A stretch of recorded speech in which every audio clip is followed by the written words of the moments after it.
बिहार की राजनीति में एक बार फिर एक बड़ा सवाल उठ खड़ा हुआ। क्या नीतीश कुमार ने मुख्यमंत्री की कुर्सी छोड़ जरूर दी है, लेकिन क्या बिहार की सत्ता से उनका मोह अभी खत्म नहीं हुआ है? क्या नीतीश कुमार दोबारा बिहार के मुख्यमंत्री बनना चाहते हैं? और अगर ऐसा नहीं है, तो फिर इनके इर्द गिर्द लगातार सुपर सीएम की चर्चा क्यों हो रही है? दरअसल मुख्यमंत्री सम्राट चौधरी उनसे मुलाकात क्यों कर रहे हैं, ये सवाल है। जेडीयू में नीतीश कुमार की सक्रियता क्यों बढ़ रही है? और हाल में प्रधानमंत्री नरेंद्र मोदी से नीतीश कुमार की मुलाकात को लेकर भी सियासी गलियारों में तरह तरह के कयास क्यों लगाए जा रहे हैं? इन सारे सवालों को समझने के लिए बिहार की मौजूदा राजनीति को थोड़ा पीछे जाकर समझना होगा। सबसे पहले सबसे जरूरी बात, नीतीश कुमार अब बिहार के मुख्यमंत्री नहीं हैं। अप्रैल 2026 में नीतीश कुमार ने मुख्यमंत्री पद से इस्तीफा दिया और इसके बाद राज्यसभा चले गए। इसके बाद बीजेपी के सम्राट चौधरी ने बिहार के मुख्यमंत्री के तौर पर शपथ ली। यानी संवैधानिक तौर पर बिहार की सत्ता की कमान अब सम्राट चौधरी के हाथ में है। लेकिन राजनीति सिर्फ संवैधानिक पदों से नहीं चलती, राजनीति प्रभाव से भी चलती है। और यहीं से शुरू होती है सुपर सीएम वाली कहानी। नीतीश कुमार कई दशक तक बिहार की राजनीति के सबसे बड़े चेहरों में से एक रहे। नीतीश मुख्यमंत्री के तौर पर उनका लंबा अनुभव रहा और जेडीयू के राष्ट्रीय अध्यक्ष के तौर पर भी उनका पार्टी पर प्रभाव बना हुआ है। ऐसे में जब मुख्यमंत्री सम्राट चौधरी खुद नीतीश कुमार से मिलने उनके आवास पहुंचते हैं, तो सवाल उठना स्वाभाविक है कि आखिर नीतीश की भूमिका अब क्या है। मई 2026 में भी सम्राट चौधरी के नीतीश कुमार से मिलने की खबर ने ऐसी ही चर्चाओं को हवा दी थी। उस समय राजनीतिक हलकों में यह सवाल उठा था कि क्या नीतीश कुमार सिर्फ जेडीयू के वरिष्ठ नेता और राज्यसभा सांसद की भूमिका में है, या बिहार सरकार के फैसलों में भी उनका प्रभाव बना हुआ है।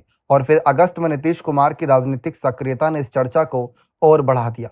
5 अगस्त को नीतीश कुमार ने प्रधानमंत्री नरेंद्र मोदी से संसद में मुलाकात की।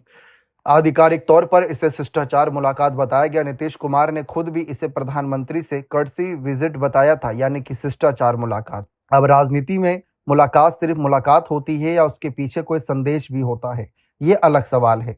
लेकिन इस मुलाकात के बाद बिहार की राजनीति में यह चर्चा जरूर तेज हुई कि एनडीए के भीतर नीतीश कुमार की भूमिका आगे क्या होगी। क्योंकि एक तरफ बिहार में बीजेपी ने पहली बार अपना मुख्यमंत्री बनाया, वहीं दूसरी तरफ नीतीश कुमार पूरी तरह राजनीति से अलग नहीं हुए, बल्कि जेडीयू के राष्ट्रीय अध्यक्ष के तौर पर उनकी भूमिका बनी हुई है। और यही बीजेपी जेडीयू के रिश्ते का सबसे महत्वपूर्ण पहलू है। अब आते हैं सुपर सीएम वाले सवाल पर। नीतीश कुमार के सामने हाल में कुछ जगहों पर सुपर सीएम जिंदाबाद जैसे नारे लगाए जाने की खबरें सामने आई। 13 अगस्त को संजय झा के आवास पर नीतीश कुमार के पहुंचने के दौरान भी ऐसे नारे लगाए जाने की रिपोर्ट सामने आई। अब ध्यान रखिए, सुपर सीएम कोई संवैधानिक पद नहीं, यह राजनीतिक शब्द है। इसका इस्तेमाल तब किया जाता है जब कोई ऐसा व्यक्ति मुख्यमंत्री ना होते हुए भी सरकार और के फैसलों पर काफी प्रभाव रखने वाला माना जाए। तो क्या नीतीश कुमार वास्तव में बिहार के सुपर सीएम बन चुके हैं? इसका सीधा जवाब है, अभी ऐसा कहना जल्दबाजी होगी, क्योंकि सरकार की संवैधानिक जिम्मेदारी मुख्यमंत्री सम्राट चौधरी के पास है। लेकिन यह भी सच है कि नीतीश कुमार के पास बिहार की राजनीति का विशाल अनुभव है और जेडीयू संगठन पर उनका प्रभाव बना हुआ है। यानी बिहार में एक तरफ मुख्यमंत्री सम्राट चौधरी हैं और दूसरी तरफ एनडीए के भीतर नीतीश कुमार जैसा अनुभवी नेता मौजूद है। अब असली सवाल है, क्या नीतीश कुमार फिर से मुख्यमंत्री बनना चाहते हैं? अभी तक ऐसा कोई स्पष्ट आधिकारिक बयान सामने नहीं आया है जिसमें नीतीश कुमार ने कहा हो कि वह दोबारा बिहार के मुख्यमंत्री बनना चाहते हैं। इसीलिए इसे फिलहाल राजनीतिक संभावना और अटकल के तौर पर ही देखना चाहिए, तथ्य के तौर पर नहीं।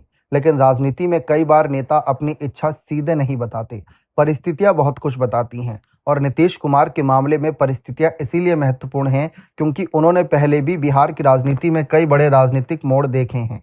2022 में उन्होंने बीजेपी का साथ छोड़ और आरजेडी तथा कांग्रेस के साथ महागठबंधन सरकार बनाई। उस समय नीतीश कुमार मुख्यमंत्री बने और तेजस्वी यादव उप मुख्यमंत्री। लेकिन जनवरी 2024 में नीतीश कुमार ने महागठबंधन से अलग होकर फिर बीजेपी के साथ एनडीए में वापसी कर ली। उस समय नीतीश कुमार ने महागठबंधन की स्थिति पर सवाल उठाते हुए कहा था कि गठबंधन ठीक स्थिति में नहीं था। यानी नीतीश कुमार के राजनीतिक सफर में बीजेपी और महागठबंधन दोनों के साथ सरकार चलाने का अनुभव रहा। और यही वजह है कि बिहार की राजनीति में आज भी एक सवाल बार बार उठता है, अगर राजनीतिक समीकरण फिर बदले तो क्या नीतीश कुमार फिर से सत्ता के केंद्र में आ सकते हैं? अब इस सवाल को महागठबंधन के एंगल से समझिए। आज बिहार में विपक्षी खेमे में आरजेडी, कांग्रेस और दूसरे सहयोगी दल हैं। महागठबंधन की राजनीति का सबसे बड़ा चेहरा फिलहाल तेजस्वी यादव हैं। 2025 के विधानसभा चुनाव में विपक्षी गठबंधन ने तेजस्वी यादव को मुख्यमंत्री का चेहरा बनाया था। ऐसे में अगर भविष्य में नीतीश कुमार और महागठबंधन के बीच किसी तरह की राजनीतिक नजदीकी बनती है तो ये बिहार की राजनीति में बहुत बड़ा उलटफेर होगा, क्योंकि नीतीश कुमार और आरजेडी के रिश्ते का इतिहास आसान नहीं रहा है। एक तरफ नीतीश कुमार है जिन्होंने कई बार आरजेडी के साथ सरकार बनाई और छोड़ी है। दूसरी तरफ आरजेडी है जिसका नेतृत्व लालू यादव और तेजस्वी यादव के हाथ में है। और यहाँ सबसे बड़ा सवाल होगा कि अगर कभी नीतीश और महागठबंधन के बीच बातचीत होती है तो मुख्यमंत्री का चेहरा कौन होगा? क्या तेजस्वी यादव या फिर नीतीश कुमार? यही वह सवाल है जो किसी भी संभावित राजनीतिक समीकरण को बेहद दिलचस्प बना देता है, क्योंकि तेजस्वी यादव लंबे समय से खुद को बिहार की अगली पीढ़ी के नेता के तौर पर स्थापित करने की कोशिश कर रहे हैं। वहीं नीतीश कुमार का राजनीतिक अनुभव और जेडीयू का अपना वोट आधार है। इसीलिए दोनों के बीच किसी भी तरह का राजनीतिक समीकरण सिर्फ दो नेताओं का गठजोड़ नहीं होगा, बल्कि बिहार के पूरे सत्ता समीकरण को बदल सकता है।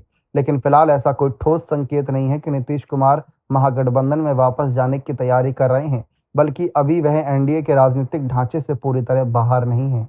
बीजेपी भी लगातार ये संदेश देती रही है कि एनडीए बिहार में नीतीश कुमार के नेतृत्व में चुनाव लड़ चुका है और जेडीयू के साथ उसका राजनीतिक रिश्ता महत्वपूर्ण है। अगस्त 2026 में बीजेपी नेता प्रतुल शाहदेव ने भी एनडीए की राजनीति को नीतीश कुमार के नेतृत्व से जोड़कर बयान दिया था। अब यहाँ एक और बड़ा सवाल आता है कि अगर नीतीश कुमार को दोबारा मुख्यमंत्री बनना ही होता तो उन्होंने मुख्यमंत्री पद छोड़ा ही क्यों?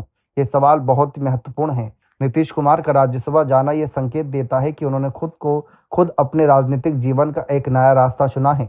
लेकिन राजनीति में पद बदलना हमेशा प्रभाव खत्म होने का मतलब नहीं होता।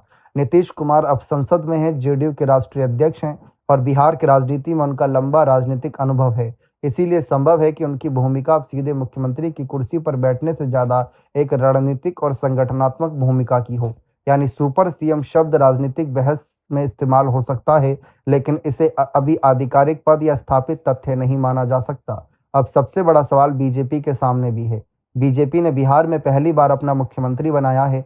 सम्राट चौधरी के सामने चुनौती है कि वे खुद को सिर्फ बीजेपी के मुख्यमंत्री के तौर पर नहीं बल्कि पूरे बिहार के नेता के तौर पर स्थापित करें, और साथ ही उन्हें एनडीए के पुराने और अनुभवी सहयोगी नीतीश कुमार के राजनीतिक प्रभाव के साथ भी तालमेल बनाकर चलना होगा। अगर सम्राट चौधरी मजबूत होते हैं तो बीजेपी के लिए बिहार में एक नए राजनीतिक युग की शुरुआत होगी। लेकिन अगर भविष्य में सरकार के फैसलों, संगठन और सत्ता के केंद्र को लेकर नीतीश कुमार की भूमिका ज्यादा दिखाई देने लगती है तो सुपर सीएम की बहस और तेज हो सकती है और विपक्ष यानी महागठबंधन भी इसी मौके की तलाश में रहेगा, क्योंकि विपक्ष जानता है कि बिहार में सत्ता का समीकरण सिर्फ बीजेपी बनाम आरजेडी नहीं है। यह बीजेपी, जेडीयू, आरजेडी और कांग्रेस दूसरे सामाजिक राजनीतिक समूहों के बीच लगातार बदलते समीकरणों की राजनीति है। महागठबंधन के लिए सबसे बड़ा सवाल यही है कि क्या वह नीतीश कुमार के बिना बीजेपी, जेडीयू को चुनौती दे सकता है?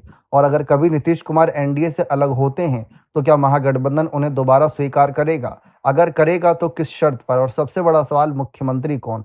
यही वो सवाल है जिनके जवाब बिहार की आने वाली राजनीति की दिशा तय कर सकते हैं। फिलहाल तस्वीर साफ है, बिहार के मुख्यमंत्री सम्राट चौधरी हैं, नीतीश कुमार राज्यसभा सांसद और जेडीयू के राष्ट्रीय अध्यक्ष हैं। नीतीश कुमार के प्रधानमंत्री मोदी से हालिया मुलाकात हुई, उनकी राजनीतिक सक्रियता जारी है। उनके सामने सुपर सीएम के नारे भी लगे, लेकिन दोबारा मुख्यमंत्री बनने की उनकी कोई आधिकारिक घोषणा या स्पष्ट मांग अभी सामने नहीं आई। इसीलिए अभी यह कहना नीतीश कुमार निश्चित तौर पर दोबारा मुख्यमंत्री बनने की तैयारी कर रहे हैं सही नहीं होगा। लेकिन यह कहना भी गलत होगा कि बिहार के सत्ता की राजनीति में नीतीश की भूमिका खत्म हो गई है। असल कहानी शायद यही है, नीतीश कुमार मुख्यमंत्री की कुर्सी से हटे हैं लेकिन बिहार की राजनीति से नहीं। और अगर आने वाले समय में बीजेपी, जेडीयू के रिश्ते में कोई बड़ा बदलाव आता है, सम्राट चौधरी की सरकार के सामने कोई राजनीतिक चुनौती खड़ी होती है या महागठबंधन कोई नया बड़ा समीकरण बनाता है, तो नीतीश कुमार का नाम एक बार फिर बिहार की सत्ता के केंद्र में दिखाई दे सकता है। यानी सवाल सिर्फ यही नहीं है कि नीतीश फिर सीएम बनना चाहते हैं या नहीं।